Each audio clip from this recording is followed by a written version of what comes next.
Now we are warming up. Trick or treating, a cat's worst nightmare. Doorbell. Again and again. Your cat's survival instincts kick in.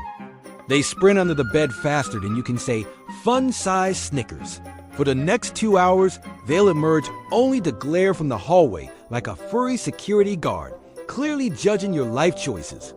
By 9 p.m., you've got a sugar high, a pile of candy wrappers, and one deeply traumatized cat who's convinced the doorbell is possessed. Haunting